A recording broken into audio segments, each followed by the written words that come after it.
नमस्कार, म जगदीश खरेल। सरकार गठन पछिल्लो समयमा झन पेचिलो बन्दै गइरहेको छ।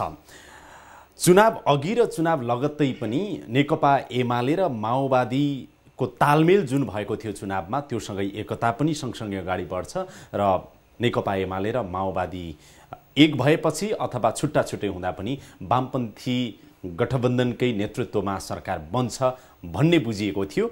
त्यो अहिलेसम्म पनि कायमै छ, तर यदाकदा शङ्का उपशङ्काहरू समय घर्किँदै जाँदा उत्पन्न भइरहेका छन् र विभिन्न विकल्पहरू पनि प्रस्तुत हुँदै आएका छन्।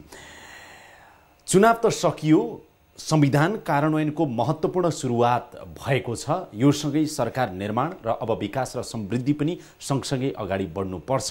यतातिर अब राजनैतिक दलको पनि ध्यान जानुपर्छ र जनता पनि यसै अनुसार अपेक्षित भएर बसेका छन् भन्ने कुरा चाहिँ स्पष्ट नै छ।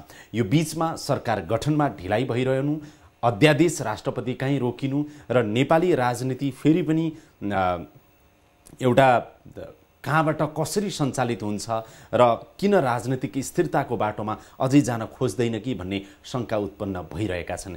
यसबीचमा अबको बाटो, राजनीतिक बाटो के हुन सक्छ त? आजको हटसिटमा सङ्घीय समाजवादी फोरमका अध्यक्ष उपेन्द्र यादव मेरो साथमा हुनुहुन्छ।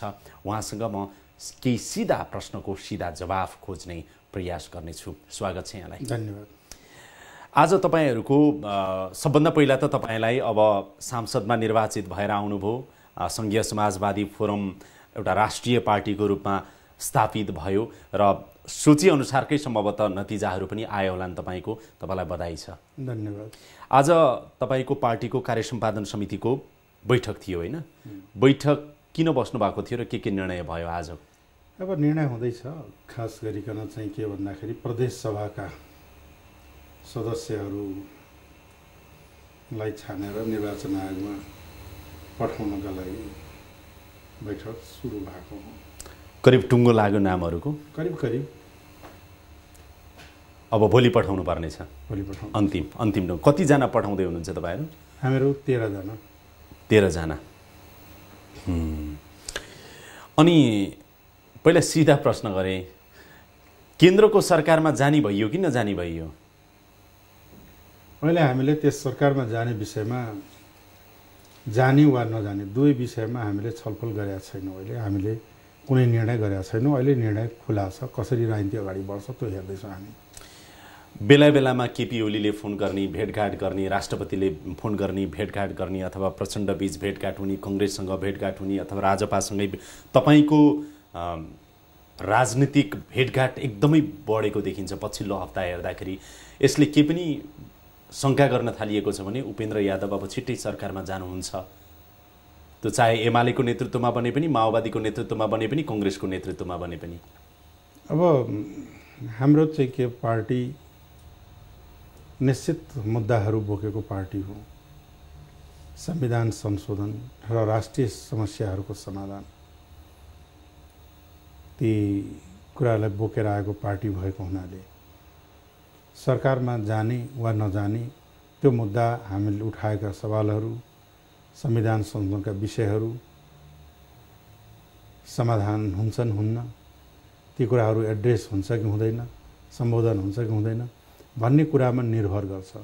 यदि ती मुद्दाहरू सम्बोधन गर्न सक्ने अवस्था भएन या गरिएन भने या गरेनन् भने हामी सरकारमा जान सक्दैनौँ। यदि माओवादीसँग पार्टी एकता भएन भनेदेखि नेकपा एमाले फोरमसँग मिलेर भए पनि सरकार बनाउँछ भन्ने चर्चा पनि अर्को विकल्प आएको छ। त्यो हो? त्यो कुरामा फोरम सकारात्मक त्यसका लागि होइन, हामी त सबैसँग सकारात्मक छौँ, नकारात्मक हामी कोहीसँग छैनौँ। यदि त्यसरी अगाडि बढ्ने हो भने हामी एक पाइला अगाडि बढ्छौँ, एमाले 2 पाइला अगाडि बढ्नुपर्छ। त्यो भनेको के हो भने संविधान संशोधनको विषयमा स्पष्टतासँग अगाडि बढ्नुपर्छ। त्यो प्रक्रिया अगाडि बढाउन सक्नुपर्छ। हामीले उठाएका मुद्दाप्रतिको दृष्टिकोण र कार्य दुवै कुरालाई स्पष्टसँग अगाडि ल्याउनु पर्ने हुन्छ।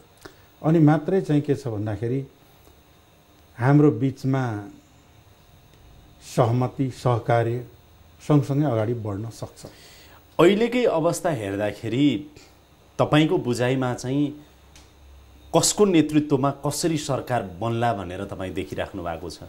हैन, अब हेर्नुहोस् के छ भन्दाखेरि सम्भावनाहरू धेरै छ, तर मैले उहाँहरूलाई के भन्ने गरेको छु भन्दाखेरि वाम गठबन्धनको नाममा जनताले बहुमत दिएका छन्, उहाँहरू सरकार बनाउनुहोस्, माओवादी र एमाले मिलेर सरकार बनाउनुहोस्। किनभने त्यसलाई म्यान्डेट त जनताले दिइसकेको छ, त्यो अवस्थाको म्यान्डेटलाई नलत्याउनुहोस् न भन्छु म त। त्यो सहज अवस्था देख्नुहुन्छ तपाईँ? माओवादी र एमालेकै गठबन्धनको जुन वाम गठबन्धन अहिले छ यसकै नेतृत्वमा सरकार बन्ला अथवा चुनौती छन्? हेर्नुहोस् के छ भन्दाखेरि चुनावका ताका त मिले, तर सत्तामा जाँदाखेरि को पहिला जाने को पछि जाने एउटा सवाल छ। दोस्रो उहाँहरूको अप्ठ्यारा के हुन् भन्दाखेरि पार्टी एकीकरणको कुरालाई तीव्र रूपले उठाउनु हो। पार्टी एकीकरण गर्दाखेरिको नेतृत्व, सरकार सञ्चालन गर्दाखेरि सरकारको नेतृत्व, यी दुईटा सत्ता हुन्, पार्टीका सत्ता र सरकारको राजकीय सत्ता। अब यी दुईटा सत्तामा दुईटा व्यक्ति हुने कि एक्लै हुने? प्रचण्डजीले एकीकरण गरेर के पाउने, केपी ओलीले के गुमाउने? यस विषयमा उहाँहरूको बीचमा धेरै गृह कार्य, धेरै छलफल, एक आपसमा विश्वासमा लिने पर्ने कार्य अझै पनि बाँकी नै छ। एउटादेखि अर्को तर्सिने, अर्कोदेखि अर्को तर्सिने स्थितिको अन्त्य भइसकेको छैन। यद्यपि आजको दिनसम्म पनि अब दोस्रो तहका नेताहरूले पार्टी एकताको खाका र सरकार निर्माणको खाका सँगसँगै हामी अगाडि लगिरहेका छौँ, एकता हुन्छ भनेर चाहिँ भनि चाहिँ राख्नु भएको छ। तपाईँको बुझाइ त्यो अगाडि जाओस् हैन, अगाडि बढ्यो, त्यसले मूर्त रूप लियो भने त्यसले राम्रै परिणाम ल्याउँछ। माओवादी एमालेको गठबन्धनको सरकार बन्दा बन्दै पनि त्यसमा फोरम सहभागी हुन सक्ने सम्भावना चाहिँ छ कि छैन? मूल कुरा के हो भन्दाखेरि यदि संविधान संशोधनको विषय स्पष्टताका साथ आयो भने र प्रक्रिया अगाडि बढ्यो भने फोरमलाई समावेश हुनलाई कुनै बाधाले रोक्दैन। तर यथास्थितिमै त्यो सम्भावना देखिँदैन। तपाईको बटम लाइन भनेको स्पष्ट तपाईँ भन्दै हुनुहुन्छ कि संविधान संशोधनको लागि नेकपा एमाले तयार भयो भने, सरकार तयार भएर कार्य अगाडि बढ्यो भने फोरमलाई एमालेसँग सहकार्य गर्नमा कुनै आपत्ति हुन्न। एकछिनलाई मान्नुहोस्, त्यो एमाले के गर्ला छोडिदिउँ, पछि थाहा होला। एमाले चाहिँ तपाईँसँग 4 बुँदे 5 बुँदे 3 बुँदे 2 बुँदे सहमति यो गर्छौँ हामी, अहिले सरकारमा आऊ, पछि गरौँला मिलेर भन्यो भने, रिटर्न कमिटमेन्टै गर्यो भने, अब जुन बेलादेखि त्यो कार्य प्रारम्भ हुन्छ त्यसपछि हामी साथमा हुन्छौँ। संविधान संशोधन नै तपाईँको अबको राजनीतिक एजेन्डा हो, एउटा महत्त्वपूर्ण एजेन्डा हो, जुन संविधान संशोधन मार्फत हामीले उठाएका यहाँ त के कुरा पनि आएको छ भने माओवादी आएन भने के भयो त, एमाले प्रधानमन्त्रीको रूपमा उपेन्द्र यादवलाई पनि प्रस्ताव गर्न सक्छ, गर्छ भन्नेसम्मको पनि हल्ला आएको छ। हल्लाको कुरा हो, हल्लै नै हुन्छन्। कसले कोसँग के बार्गेनिङ गर्नुपर्ने हुन्छ, के हल्ला चलाएका हुन्छन्, त्यसको पछि नलागौँ। अहिले तपाईँको पार्टीको कति 16 सिट हुन जान्छ होइन? 16 सांसद केन्द्रीय संसदमा सङ्घमा। तपाईँ यति सशक्त रूपमा नआएको भए अथवा राजपा जुन रूपमा आएको छ त्यसरी नआएको भए पनि माओवादीलाई बार्गेनिङ पावर माओवादीको अलिकति स्ट्रङ हुन्थ्यो। तपाईँ एउटा कार्डको रूपमा आएर माओवादीलाई को बार्गेनिङ पावर अलिक कमजोर बन्यो, उपेन्द्र यादवको कारण पनि भनिन्छ। त्यस कारण पनि अप्ठ्यारो परिरहेछ। हैन, बार्गेनिङ पावर त के हो भन्दाखेरि माओवादीले को चिन्तन र स्टेपमा निर्भर गर्छ। अझ बढ्न पनि सक्छ, सम्भावनाहरू त छ। केपी ओलीलाई सजिलो के छ भने प्रचण्ड मानेनन् त के भयो त, उपेन्द्र यादवको पार्टी संघीय समाजवादी फोरम त छ। माओवादीलाई दिने जति मन्त्री पोस्ट पद उपेन्द्र यादवसँग सहकार्य गर्यो भने त एमालेलाई सरकार बनाउन समस्या छैन। अर्को रूपमा छ नि, प्रचण्डजीले पनि ओलीले मानेन भने के हो र काङ्ग्रेस एमाले के अरे काङ्ग्रेस लगायतकाहरू त छन् नि, लिएर हिँड्छु भन्न सक्ने भए उनको पनि त ठाउँ छ नि। त्यो विकल्प पनि छ। त्यो विकल्प पनि छ। त्यो भनेको कङ्ग्रेस माओवादी फोरम राजपा, त्यो विकल्प पनि छ। सरकारै बनाउने हो भने त्योभन्दा फेरि अर्को विकल्प पनि छ, काङ्ग्रेस र एमाले मिल्ने विकल्प पनि त छ नि। पहिलो र दोस्रो त किन मिल्थ्यो होला र भएको त्यो अवस्था त नहोला तर नेपालमा भएको छ, उहाँहरू मिल्नु भएको छ। पहिलो दोस्रो तेस्रो पनि मिलेको छ, मिल्नु भएको छ, मिल्नु भएको छ। यहाँ नेपालमा कोसँग कतिखेर मिल्छन् त्यसको ठेगानै हुन्न। तपाईले एउटा विकल्प सुझाउनु भयो कि एमाले र माओवादीको गठबन्धन जुन छ त्यसलाई कन्टिन्यू गर्नुहोस्, त्यसलाई कन्टिन्यू गरेर त्यसले सरकार बनाउन्। त्यसमा मधेसको मुद्दा सुनवाई भयो भनेदेखि जुन संशोधनको कुरा तपाईले भनिराख्नु भएको छ फोरम सरकारमा जाने हामी सहकार्य गर्न सक्छौँ त्यसपछि सरकारमा। त्यो विकल्प भएन भने तपाईँ दोस्रो विकल्प भनिराख्नु भएको छ माओवादी, काङ्ग्रेस, फोरम, राजपा। त्यो पनि एउटा गणितको हिसाबले त्यो पनि बहुमतको सम्भावना त हो। सम्भावना चाहिँ कुन चाहिँ बढी देख्नुहुन्छ तपाईँ? होइन, बढी सम्भावना व्यवहारिक सम्भावना है। होइन, व्यवहारिक यसो छ कि जनताको म्यान्डेट जसले प्राप्त गरेको छ जुन कारणले त्यसलाई कन्टिन्यू गर्दा उचित हुन्छ भन्ने लाग्छ मलाई। जनताले म्यान्डेट वाम गठबन्धनलाई दिएछ, उहाँहरू सरकार बनाएर अगाडि बढौँ।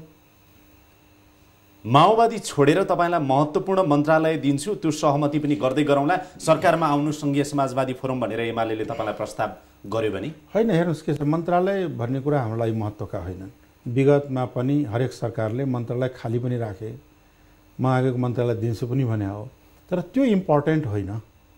इम्पोर्टेन्ट पोलिटिकल सोल्युसन मुलुकले पाउनुपर्छ, त्यो इम्पोर्टेन्ट हो। तपाईँको लागि चाहिँ अलायन्स बनाउन सजिलो एमालेतिर छ अथवा कङ्ग्रेसतिर छ? सजिलो कता छ? हेर्नुहोस्, सजिलो गाह्रो भन्ने कुरा के हो भन्दाखेरि उसले लिने लाइनको कुरा हो। त्यही त, लाइनको हिसाबले तपाईँलाई सजिलो कता छ? होइन, हामी चाहिँ के छ भने बिचमा छौँ। हाम्रा मुद्दा, हामीले उठाएका कुराहरू या जनताका मुद्दाहरू सवालहरू छन्, त्यसमा अगाडि विगतमा अलिकति अगाडि त कङ्ग्रेस माओवादी आएका हुन्, एमाले संविधान संशोधनको विपक्षमा गए, त्यो स्थिति हो। त्यस्तो अवस्थामा हामीलाई असहज र सहज भन्ने कुरा बन्ने सरकारले लिने नीतिमा निर्भर गर्छ। उपेन्द्र यादवको लागि पनि र केपी ओलीको लागि पनि फोरम र सङ्घीय समाजवादी फोरम र एमालेको अलायन्स सरकार निर्माणको लागि चाहिँ त्यति सजिलो छैन तपाईँहरू दुवैको लागि। मैले भने यथास्थितिमा त्यो सही पनि हो। होइन, यथास्थिति होइन, परिवर्तित स्थितिमा पनि सजिलो छैन। एकछिनलाई मान्नुहोस्, तपाईँले संविधान संशोधन भयो भने त्यसको कार्य प्रारम्भ भयो भने सरकारमा जान सकिन्छ भन्नुभयो, त्यहाँ तपाईँले जित्नु होला। तर नेकपा एमाले जुन राष्ट्रवादको कुरा गरिरहेको छ नि त्यो त कमजोर बन्न सक्छ। होइन, राष्ट्रवाद त मजबुत हुन्छ। राष्ट्रिय समस्यालाई हल गर्नु ठुलो राष्ट्रवाद हो कि खोक्रो राष्ट्रवादको नारा लगाएर द्वन्द्वलाई बढाउनु राष्ट्रवाद हो? चुनाव अगाडि केपी ओलीले, सुन्नुहोस् न, चुनाव अगाडि केपी ओलीले संशोधनको विपक्षमै मतलब पास हुन दिनु भएन नि त, त्यो त थाहा छ नि। होइन, जे नाउँमा उहाँले चाहिँ स्पिच दिइराख्नु भएको थियो, भोलि गएर संशोधन गर्छु भनेर उहाँले भन्नुभयो भने त उहाँमाथि पनि त प्रश्न उठ्ला नि। दिएर उहाँ त यहाँसम्म आइपुग्नु हो। त्यही त, अब त्यही स्पिच दिएर फेरि फिर्ता लिएर तपाईँको लागि संशोधन गर्न लाग्नुभयो भने त उहाँले बाँकीलाई के जवाफ दिनु? अब त्यही स्पिच दिँदै अगाडि बढ्ने ठाउँ छैन, यो अन्तिम पोइन्ट हो। र म के भन्छु भने संशोधन गर्दिन भनेर अगाडि बढ्ने ठाउँ छैन भन्दै हुनुहुन्छ? छैन। अब तर माओवादीसँग मिल्यो भने त स्पष्ट जनमत दिएको छ जनताले, अगाडि सरकार बनाउनु चलाउनु। हामी चाहिँ के छ भन्दाखेरि आफ्नो मुद्दाहरू उठाइरहन्छौँ। अब तपाईँलाई पनि यही अवस्थामा सरकारमा जान त्यति सजिलो छैन उपेन्द्र यादवलाई कि जान्छु भन्नुभयो? हामीले यो यथास्थितिमा सरकारमा जाने अवस्था छैन। राजपासँग पनि यहाँहरूको वार्ता त कुराकानी यो सरकार गठनका विषयमा अथवा अरू राजनीतिक विषयमा भइरहेको होला। राजपाको तर्फबाट तपाईँ केही भन्न सक्नुहुन्छ? यो वार्ताको आधारमा मात्रै सोधेको, के गर्छ होला राजपा? जुन हाम्रो र राजपाको कुराहरू मिल्दाजुल्दा छन् यस मानेमा। तपाईँले अहिले भन्नुभएको कुरा नै, खैर महन्त ठाकुरलाई अथवा अध्यक्ष मण्डलका जति पनि सदस्यहरू छन् उहाँहरूलाई सोध्ने प्रश्न छुट्टै होला। अहिलेको बुझाइ आम जनताले बुझ्दाखेरि चाहिँ फोरमको अध्यक्ष उपेन्द्र यादवले जे भनिराख्नु भएको छ करिब करिब यही सोचमा राजपा पनि छ भनेर बुझ्दा हुन्छ? केही कुराहरू मिल्दाजुल्दा नै आइरहेछन् स्वरहरू। हुन त उहाँहरूसँग मेरो कुनै गहन छलफल हुन पाएको छैन, तथापि पनि के हो भन्दाखेरि राजपा फोरम सँगै मिलेर चुनाव लड्यो र आगामी यात्राहरू, राजनीतिक यात्राहरू सँगसँगै गर्ने प्रयास हाम्रो छ। 2 नम्बर प्रदेशको सरकारको नेतृत्व तपाईँ गर्नुहोस्, केन्द्रको नेतृत्व हामी गर्छौँ, दुवै पार्टी दुवै सरकारमा सहभागी हौँ भनेर एमालेको प्रस्ताव पनि आएको छ अरे तपाईँलाई। अब हेर्नुहोस् के छ भन्दाखेरि अब एमालेसँगको सहकार्य मैले भनिसकेँ। यथास्थितिमा परिवर्तन ल्याउनका लागि एमाले 2 पाइला अगाडि बढ्नुपर्छ, हामी 1 पाइला अगाडि बढ्छौँ। एमालेबाट प्रस्ताव चाहिँ आएको हो, 2 नम्बर प्रदेशको नेतृत्व तपाईँ गर्नु, सरकारको नेतृत्व, केन्द्रको नेतृत्व हामी गर्छौँ र सरकार मिलेर चलाउँ सबैतिर। होइन, त्यो कुरा त के छ भन्दाखेरि प्रस्ताव भन्दा पनि कुराकानीमा आएका कुराहरू हुन्, उहाँहरूको इच्छाको कुरा हो, आफ्ना अभिव्यक्ति राख्नु भएको छ, त्यसलाई मूर्त रूप दिनलाई त उहाँहरू अगाडि बढ्नु भएको छैन। त्यो भनेको संशोधनै हो निश्चित रूपमा। तपाईको कुरा यदि तपाईँ इमान्दारिताका साथ बोलिराख्नु भएको छ भनेदेखि एमालेसँगको सरकार निर्माणको अलायन्स त्यति सजिलो छैन, चुनौतीपूर्ण नै छ फोरम र एमालेको अलायन्सको। अहिलेको वर्तमान यो स्थिति यस्तै रह्यो भने अप्ठ्याराहरू छन्। उहाँहरूको पोजिसन हाम्रो पोजिसनले अप्ठ्यारो पारेको छ। तर एमाले अगाडि बढ्यो राष्ट्रिय मुद्दाहरूलाई समाधान गर्ने दिशामा भने हामी हात मिलाएर अगाडि बढ्न सक्छौँ। तर तपाईँले लिइरहेको मुद्दाको हिसाबले यदि माओवादी र एमाले बीच चाहिँ बेमेल नहोस् त्यो कामना गरौँ। अघि नै तपाईँ र मैले कार्यक्रमको सुरुवातमै भने कि वामपन्थीहरूले सरकार चलाउनुपर्छ भनेर जनताले म्यान्डेट दिएका छन्, त्यतितिर बुद्धि जाओस् मती जाओस्, जनताको म्यान्डेटलाई सम्मान गरौँ। तर यदि त्यो भएन भनेदेखि चाहिँ मधेसको सन्दर्भमा कङ्ग्रेस पनि केही लचिलो, माओवादी पनि केही लचिलो, तपाईँहरू त त्यसको चाहिँ मुद्दा बोकेकै पार्टीहरू भइहाल्नु भयो। त्यो विकल्प पनि अर्को एउटा सहज चाहिँ देख्दै हुनुहुन्छ तपाईँ? त्यो एउटा सम्भावना हो। यी 2टा विकल्प बाहेक त अरू छैनन् नि। अब अर्को विकल्प भनेको काङ्ग्रेस र एमाले मिल्नु हो, त्यो जुन चाहिँ अलिकति सम्भव नहोला होइन अहिलेको लागि। पछि त पहिला त सम्भव थियो, अब नेपालको राजनीतिमा असम्भव के छ र? अब निर्वाचन भएको 1 महिना पनि नपुग्दै गठबन्धनमा सङ्ख्या अङ्क गणितको खेल सुरु भयो, पार्टीहरूको यस्ता खालका चाहिँ नि चर्चाहरू सुरु हुन थाले, जनतालाई एउटा प्रश्न गर्न थाले कि 5 वर्षसम्मको स्थिर सरकार स्थिर सरकार स्थिर सरकारको नाराहरू आइरहेका थिए, यस्तो हुन्छ होला र भन्ने फेरि शङ्का जन्मियो नि। अब सुरुवात नेताहरूको जुन किसिमका अभिव्यक्तिहरू आए त्यसबाट जनता सशङ्कित भएका छन्। फेरि अस्थिरता, फेरि 6 महिना वर्षमा सरकार बदलिने र विकास निर्माणका कार्यहरू अवरुद्ध हुने, मुलुकको हालत तहस नहस हुने हो कि भन्ने आशंका बढ्दै गएको छ। राष्ट्रपतिले अध्यादेश जारी गर्नुपर्छ भन्ने तपाईँको पनि मान्यता छ। यो अड्क्यो नि, यो अड्किएसँगै फेरि समस्या सृजना भयो। यहाँनिर चाहिँ के छ भने संवैधानिक त्रुटि छ। संविधान बनाउँदाखेरि उहाँहरूले पढ्नु भएन छ राम्रोसँग, या धारा 84 को 8 त पढ्दै पढ्नु भएन जस्तो छ, पढ्नु भएन छ। मैले चाहिँ अस्ति चाहिँ 5 दलको बैठकमा जहाँ प्रचण्डजी केपीजी हुनुहुन्थ्यो उहाँहरूलाई भने तपाईँहरूले बनाएको संविधानलाई एकचोटि पढ्नुहोस्, कस्तो लाग्छ, कस्तो अनुभूति हुन्छ। अब यहाँ कस्तो छ भन्दाखेरि दुनियाँमा कहीँ नभएको, जब राष्ट्रिय सभाको चुनाव हुन्न संसद पुरा हुँदैन। अब भनिया छ राष्ट्रिय सभा र प्रतिनिधि सभा सहितको सङ्घीय संसद हुन्छ। सङ्घीय संसदमा बहुमत प्राप्त दलको नेता प्रधानमन्त्री हुन्छ भन्दाखेरि त अप्पर हाउसको चुनाव नभइकन त प्रधानमन्त्री बन्न पायो भने पाएन, किन संसदीय दलको नेतै हुन पाएन। अनि सरकार कसरी बनाउने? संसदीय व्यवस्थामा के हो भने 2टा सदन भएको ठाउँमा माथिल्लो सदनको सरकार निर्माणसँग कुनै सरकार हुन्न। तर यहाँ जोड दिए एकापट्टि, अर्को ठाउँमा लगेर कहाँ जोड दियो भनेदेखि समावेशीय महिलाको दुवै सदन गरिकन महिला 33% हुनुपर्ने। तल्लो हाउसमा 33% अलगै, माथिल्लोमा अलगै भएको भएदेखि यो समस्या हुन्थेन। उहाँहरूले त्यो ल्याउनु हो। अब अर्को कुरा के छ भने अप्पर हाउसको चुनाव नभइकन संसद पुरा हुन्न। संसद पुरा गर्न अप्पर हाउसको चुनाव गर भने कानुन बनाउनु भएको छैन। अब अप्सन के त? अध्यादेश बाहेक अर्को विकल्प के छ त? तपाईले राष्ट्रपतिसँगको भेटमा राष्ट्रपतिलाई के सुझाउनु भयो त? के हैन, मैले चाहिँ के छ भन्दाखेरि आएको जुन अध्यादेशको बिल छ त्यसलाई स्वीकृति दिएर सरकार बन्ने र राष्ट्रिय सभाको चाहिँ चुनाव हुने वातावरण बन्छ, संसद बस्छ, त्यो बिललाई पास गरे पनि भयो र फेल गरिदिए पनि भयो, संशोधन गरे पनि भयो, तर बाटो त त्यसले खोलिदिन्छ नि। एकल संक्रमणीय मत प्रणालीकै आधारमा जुन अहिलेको सरकारले अध्यादेश लगेको छ, यो त्यसमा नअल्झिनु भन्छु म।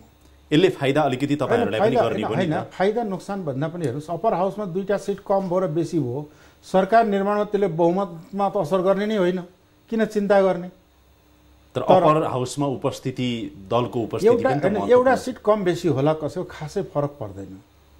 एकाधटा सिट कम बेसी हुन सक्ला, त्यसले के असर पार्छ र? वाम गठबन्धनको बहुमतलाई त्यसले कुनै असर पार्दैन। किन चिन्ता गर्नुभएको उहाँहरूले व्यर्थमा?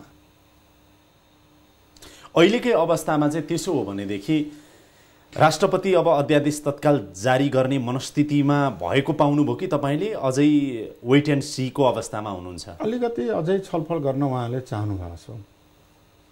तपाईँ के देखिराख्नु भएको छ? यो अध्यादेश जारी हो, अर्को विकल्प के छ त मुलुकको अगाडि? जारी हुने देखिराख्नु भएको छ? निश्चित रूपमा अन्तमा गएर जारी गर्नै पर्छ, अनि मात्रै बाटो खुल्छ। कि यहाँ कतै न कतै सरकार छाड्ने अथवा यो अध्यादेश जारी गर्ने सन्दर्भमा कांग्रेस र एमाले बीच विशेष गरेर तपाईँ अथवा माओवादी अलिकति मध्यमार्गी बाटो खोज्न कोसिस गरेको अथवा केही अलिकति जस्तो देखिन्छ, तर कांग्रेस र एमालेको जुन अडान छ नि, यहाँ गिभ एन्ड टेक केही छ? अब हिडन एजेन्डा के हो त्यो त म भन्न सक्दिनँ है, तर जुन यहाँ चाहिँ खास गरिकन इगो छ दुवैमा, कांग्रेसको र एमालेको बीचको जुन इगोको टक्राहट छ, त्यसले मुलुकलाई फाइदा गर्दैन, त्यो गलत छ। त्यसलाई त्यागेर आखिर एकल संक्रमणीय भए पनि एमाले केही गुमाउने होइन, कांग्रेसले अरूले धेरै ठुलो पाउने केही छैन, बहुमतीय भए पनि गुमाउने र पाउने ठुलो कुरा केही पनि छैन। तर मुलुकलाई चाहिँ अल्झाएर समस्यामा पारेर अनिश्चितता र अन्योलतातर्फ धकेल्नु इगोको लडाईका कारणले नगरौँ भन्छु म उहाँहरूलाई। अहिलेकै अवस्था हेर्दा फेरि सरकारको कुरा गरौँ, सरकार चाहिँ अब वामपन्थीहरूकै नेतृत्वमा बन्ने छ, त्यो बुझौँ। त्यो सम्भावना छ। फोरम प्रतिपक्षमै बस्छ। फोरमको अवस्था सरकार बनाउने दलहरूले लिने नीतिमा निर्भर गर्छ। हामी प्रतिपक्षमा बस्न पनि तयार छौँ। हाम्रा कन्सर्नहरू, हाम्रा सरकारका विषयहरूलाई सम्बोधन हुने वातावरण हो भने हामी सहकारी गर्न पनि तयार छौँ। बल उहाँहरूकै कोर्टमा छ। हामीलाई उहाँहरूलाई त बहुमत छ सरकार बनाउनु, हाम्रो के खाँचो भयो र त्यहाँ? तपाईको खाँचो छ या छैन, अथवा सरकार कस्तो बन्ला, कसरी बन्ला र आगामी बन्ने सरकारले जुन मार्गचित्र कस्तो तयार गर्ला, यो विषयमा पनि तपाईसँग कुराकानी गर्नेछौँ। अहिलेलाई छोटो विश्राम लिउँ है त। अहिलेलाई एकैछिन छोटो विश्राम।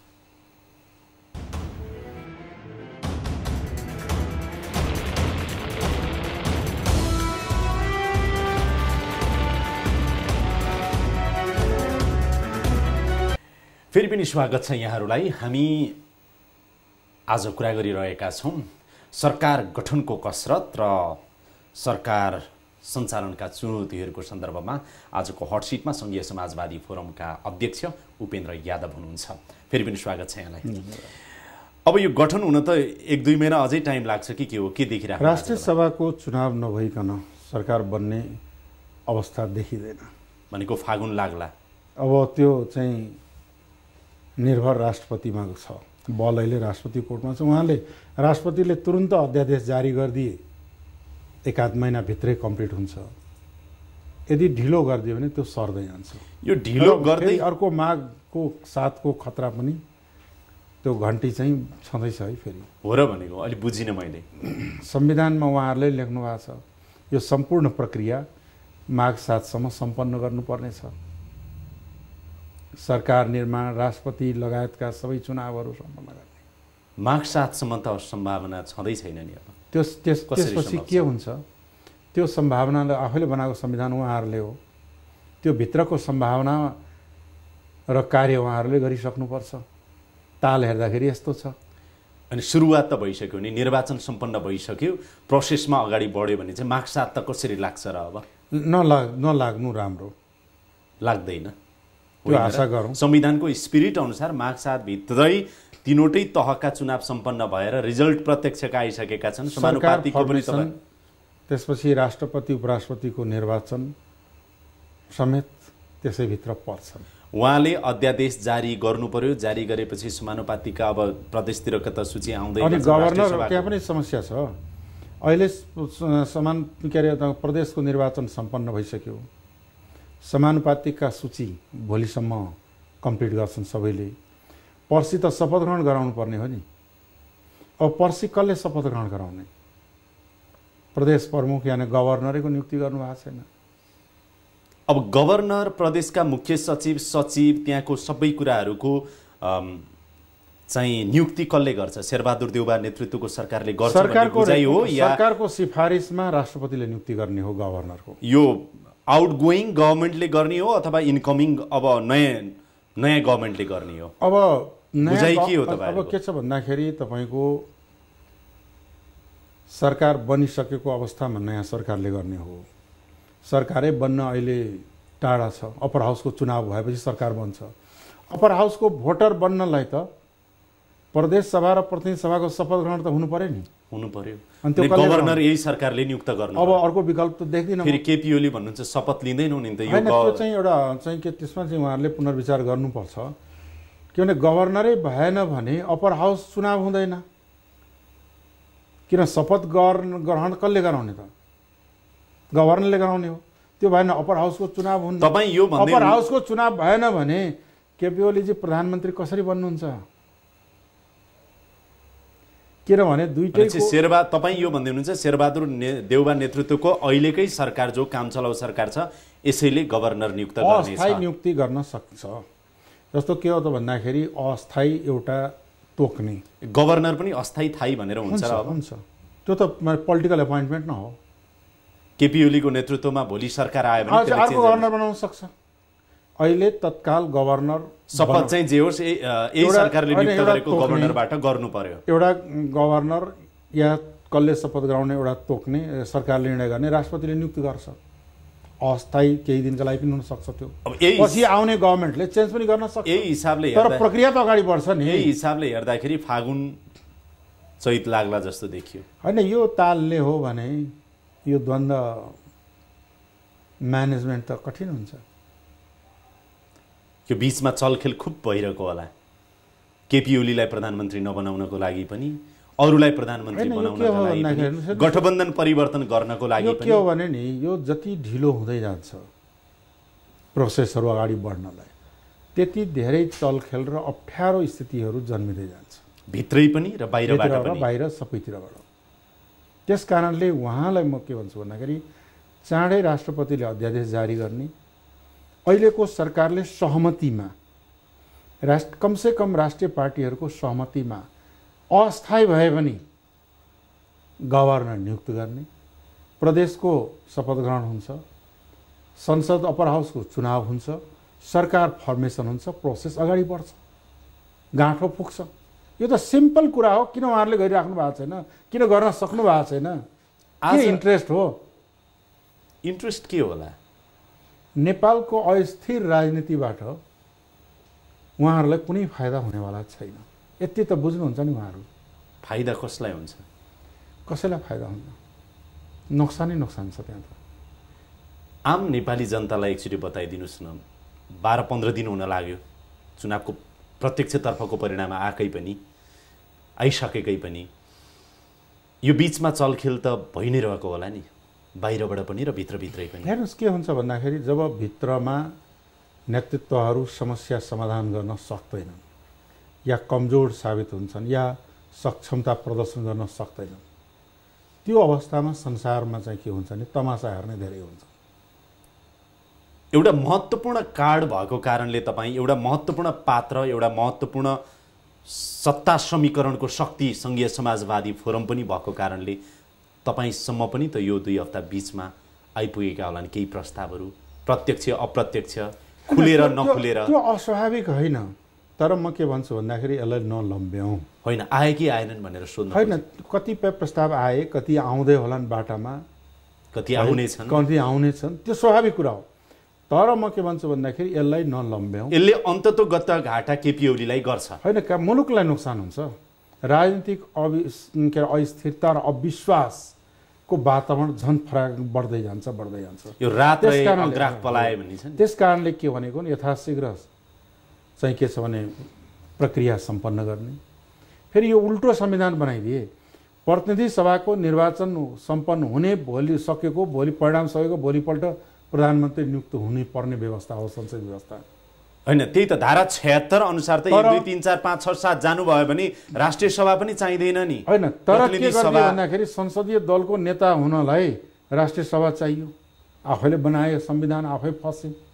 यति त सुझबुझ राख्नु पर्थ्यो नि संविधान बनाउन। होइन, प्रधानमन्त्री बन्न त धारा 76 को उपधारा 1 देखि 7 सम्म नै हेर्यो भने पनि तपाईँको प्रतिनिधि सभाको सदस्य अब संसद पनि बस्नु पर्दैन, सिधा चाहिँ उसले बहुमत देखायो भने राष्ट्रपतिले नियुक्त गर्न सक्छ। अर्को अडचन पनि छ नि, समानुपातिकबाट आउने प्रतिनिधि सभाका सदस्यहरू समेत गरेर न संसद हो, त्यो कहाँ रोकिन्छ भने अप्पर हाउससँग कनेक्ट गरिदिएको छ, जो जरुरी नै थिएन गर्नलाई। होइन, त्यसमा त के अप्ठ्यारो भयो भनेदेखि समानुपातिक तर्फको 33% महिला भनेर भनियो भने नि 22 जना महिला त उसै आउँछन्। राष्ट्रपतिले नियुक्त गर्ने क्याबिनेटको सिफारिसमा 1 जना पर्खिनुहोस् न महिला राख्यो भने पनि करिब 37% महिलाको सहभागिता राष्ट्रिय सभामा हुने ग्यारेन्टी भयो। तर धारा 84 को 8 ले के भन्यो भन्दाखेरि र धारा 86 को 1 को कले के भन्यो भनेदेखि त्यहाँ प्रत्येक राजनीतिक दलको तर्फबाट पनि महिला कति भनेर भनिदिएको कारणले नै अप्ठ्यारो भयो अहिले त। त्यो भनेको संविधान बनाउँदाखेरि नभए त होइन, मैले त्यो भन्छु कि संविधान बनाउँदाखेरिको हतार र सुझबुझको कमीको दुष्परिणाम आफैले बुनेको जालमा आफै फस्दैछन्। त्यसो भए तपाईँ यो निष्कर्ष, तपाईँसँगको अहिलेसम्मको कुराको 3टा निष्कर्ष निकालौँ है त। एउटा निष्कर्ष तपाईँ भनिराख्नु भएको छ, एमाले माओवादीको गठबन्धन, वाम गठबन्धन जुन छ त्यसको नेतृत्वमा सरकार बनोस्, एउटा सजिलो विकल्प।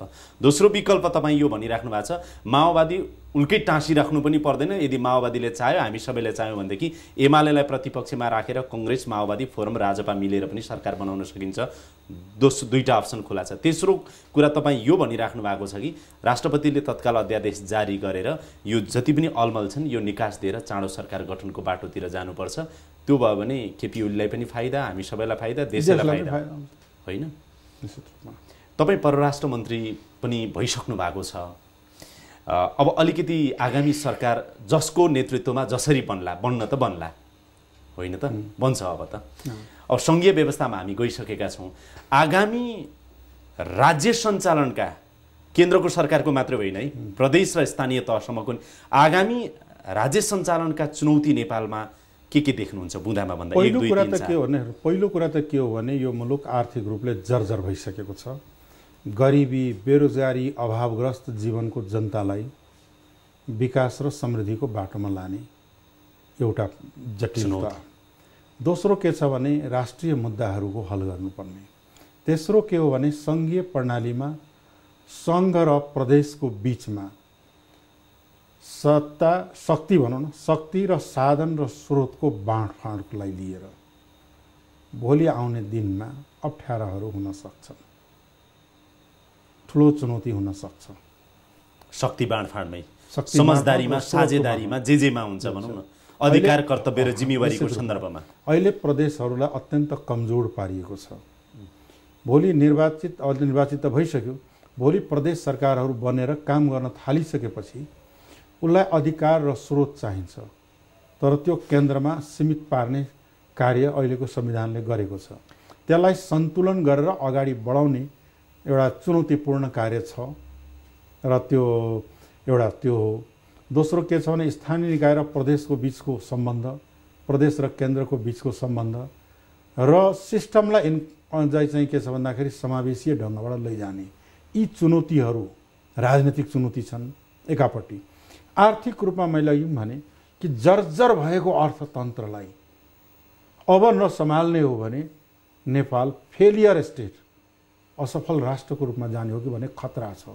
त्यसबाट मुलुकलाई जोगाउने ठुलो चुनौती त्यहाँ छ। आज मात्रै सरकारले के निर्देशन दियो भने रानी पोखरी चाहिँ अहिले रोक बनाउनलाई पुरातत्व विभागले जे भन्छ त्यो अनुसार गर भनेर सरकारले निर्देशन दियो। अब सरकार भनेको काठमाडौँ महानगरपालिका पनि एउटा सरकार, अघि तपाईँले भन्नुभयो नि लोकल केन्द्रको पनि एउटा गभर्नमेन्टै हो। सरकार हो। अब त्यो रानी पोखरी यसरी बनाउँछु भन्ने अधिकार महानगरपालिकाको हुन्छ या केन्द्र सरकारको हुन्छ भन्ने पनि त भोलि एउटा इक्जाम्पल भनेको मैले। भोलिका दिनमा तपाईँले अघि भन्नु शक्तिको बाँडफाँड, साधन स्रोत, शक्ति, जिम्मेवार, अधिकार, कर्तव्य यी सबै कुरा गर्दा भोलिका दिनमा यी यस्ता धेरै यावत समस्या त सायद आउलान्। निश्चित रूपमा।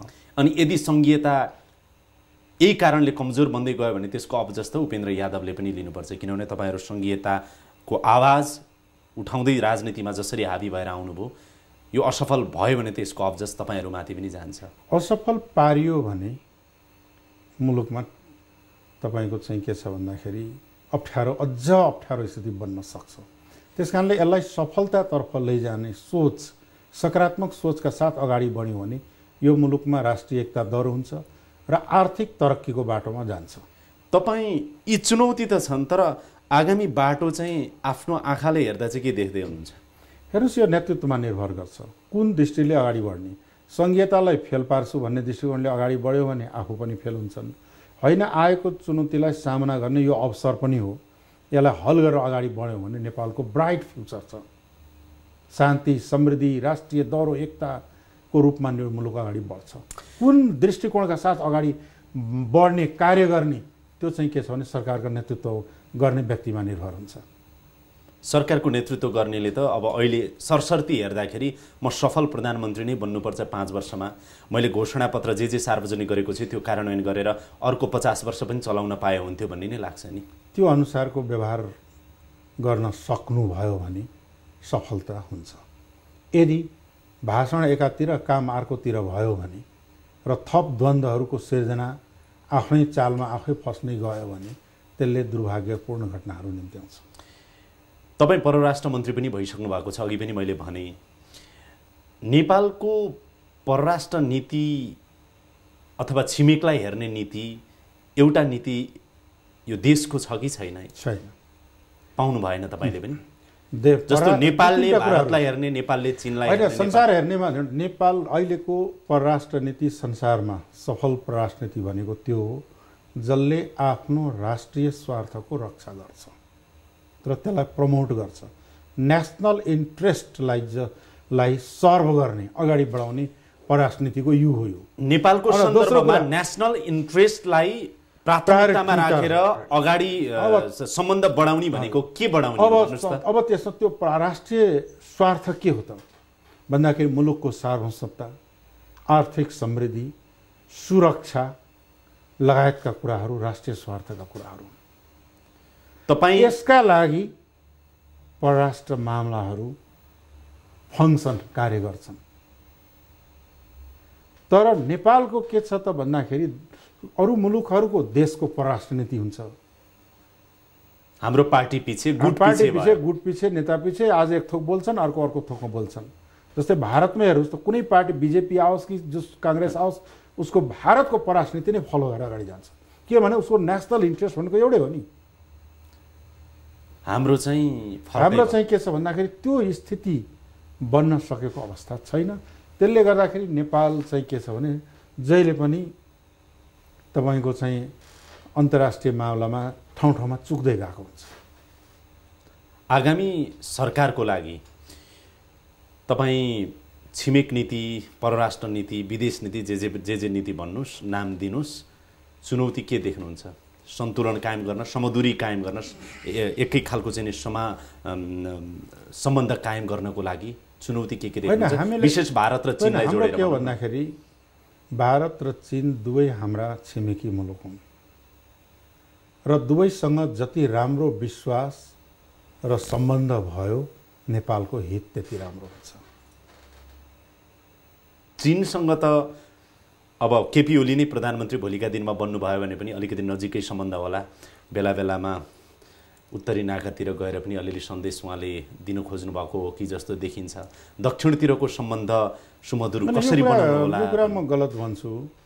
उत्तरको सीमामा गएर दक्षिणलाई सन्देश दिने चिन्तन गलत हो, या दक्षिणको सीमामा गएर उत्तरलाई सन्देश दिने तरिका नै गलत हो। यो त केटाकेटीपन हो। यस्तो काँचो काम गर्नु हुँदैन। भारतसँगको सम्बन्ध कसरी सुमधुर बनाउला अबको सरकारले यदि केपी ओलीको नेतृत्वमा सरकार बन्यो भन्ने पनि चर्चा चल्छ। होइन, के छ भने भारतसँगको राम्रो सम्बन्ध जति बन्न गयो त्यति नेपालको हित छ र त्यसलाई कसरी राम्रो बनाउने हामीले रिभ्यू गर्न जरुरी छ कि छैन नेपालको तर्फबाट? होइन, निश्चित रूपमा हामीले गरेका कामहरूलाई रिभ्यू गर्दा के नोक्सान छ, त्यसले फाइदा गर्छ। आजको दिनमा एउटा सत्य त के देखियो भनेदेखि भारतले नेकपा एमाले यसरी हावी भएर आओस् भन्ने सम्भवतः चाहेको थिएन होला। प्रधानमन्त्री केपी ओली भए लगत्तै जुन रूपमा भारतसँग सम्बन्ध अलिकति चिसो भयो, भारतले चाहेको अरू नै शक्ति आउन् भन्ने थियो होला। त्यसको फरक रूपमा चाहिँ एमाले शक्ति हावी भएर आयो नेपालमा। यसले गर्दाखेरि भारतले पनि नेपालसँगको सम्बन्ध अब रिभ्यू गर्ने बेला आएको छ। भारत नेपाल सम्बन्धमा फेलियर भयो, उसको स्ट्र्याटेजी फेल भयो, त्यसकारणले भारतले पनि रिभ्यू गर्न जरुरी छ भनेर पनि त चर्चा हुन्छ नि। अब भारतले कसलाई के चाहेको थियो त्यो कुरा त भारतले नै बताउन सक्ने हो, तर हामीले के चाहन्छौँ त्यो कुरा नै हामीले सोच्ने हो। तर तपाईँलाई लाग्दैन परराष्ट्र मन्त्री भएकोले भारतले नेपालमा जे चाहेको थियो त्यो भएन, त्यसकारण भारतको नेपालप्रतिको दृष्टिकोण अथवा कूटनीति चाहिँ फेल भयो भन्ने तपाईँलाई लाग्छ या लाग्दैन? यस्तो छ, के छ भन्दाखेरि अहिलेको अन्तर्राष्ट्रिय राजनीतिक अर्डर, इन्टरनेसनल पोलिटिकल अर्डर, रिलेसनको अर्डरहरू चेन्ज हुँदै गएको छ। हिजो चीन र भारत बिचमा एक समयमा बोलचाल पनि थिएन, दुश्मनीपूर्ण व्यवहार हुन्थ्यो। आज असल मित्रको रूपमा विकास गरेको छ, चेन्ज आएको छ। त्यही सन्दर्भमा चाहिँ के हो भन्दाखेरि नेपाल, भारत र चीन तिनटैको सम्बन्धलाई परस्पर विश्वास र हितका आधारमा अगाडि बढाउने भूमिका खेल्न सक्छ कि सक्दैन, त्यसैमा नेपालको धेरै कुरा निर्भर गर्छ। नेपालको सन्दर्भमा भारतको नीति पछिल्लो समयमा फेल खाएको हो या होइन तपाईँको बुझाइमा? अब यो के हो त भन्दाखेरि त्यसलाई अलि समीक्षा गरिहाल्नुपर्ने, अझै पर्खिनुपर्छ। यसै गरी भारतले नेपालमा यो जुन निर्वाचन भयो र निर्वाचन पछिको रिजल्ट आयो, यो भारतकोले चाहे अनुसार हो अथवा चाहे अनुसार होइन, यति चाहिँ बताउनु। होइन, भारतले चाहेर नचाहेर के बिग्रिन्छ, नेपाली जनताले चाह्यो भने भइगयो नि। तर भारतले चाहेर नचाहेर यहाँ हुन्छ भनेर तपाईँ अघिदेखि भनिराख्नु भएको छ। हाम्रो परराष्ट्र नीति कमजोर भयो, व्यक्ति पछि, नेता पछि, गुट पछि, पार्टी पछि भयो। त्यसकारण मन्त्री बन्न, प्रधानमन्त्री बन्न विगतको इतिहासको साक्षी तपाईँ हुनुहुन्छ, नेपाली जनता छन्। होइन, यो त के छ, हाम्रा आफ्ना कमजोरीहरू जे छन् त्यसलाई सच्याउनुपर्छ भन्ने पक्षमा हो। तर के हो भन्दाखेरि यदि भारतले या अरू मुलुकले जे चाहन्छ त्यही नेपालमा भयो भने नेपाली नेताको के काम? यी नेताहरूको के काम त? भरिया र करिया हुने नेताहरूको त कुनै कामै छैन नि। त्यसकारणले नेपाली जनताले जे चाहन्छन्, नेपालका नेताहरूले आफ्ना पोजिसन र आफ्ना खुट्टा दौरोसँग टेक्यो भने त्यही कुरा अगाडि बढ्छ। अबको सरकारलाई राम्रोसँग कूटनीतिक अभ्यास गर्यो विवेकपूर्ण ढङ्गले भनेदेखि त्यति गाह्रो छैन। त्यसमा यो निष्कर्ष निकाल्न सकिन्छ? गाह्रो छैन। आगामी राजनीतिक कोर्स कसरी अगाडि बढ्ला नेपालको? शर्त नराखी हुनुपर्छ अथवा यस्तो हुनुपर्छ नभनिकन तपाईँले देख्दाखेरि अन्तिम प्रश्न। होइन, अब चाहिँ के हो भन्दाखेरि नेपालमा जसले सरकार सत्ता सम्हाल्छन् आन्तरिक एकतालाई मजबुत गर्दै, आफ्ना समस्याहरू, राष्ट्रिय राजनीतिका समस्याहरू हल गर्दै, असल छिमेकीको नीतिका साथ परराष्ट्र नीतिलाई राष्ट्रिय स्वार्थमा परिचालन गर्दै अगाडि बढ्ने हो भने नेपालको भविष्य एकदम ब्राइट छ।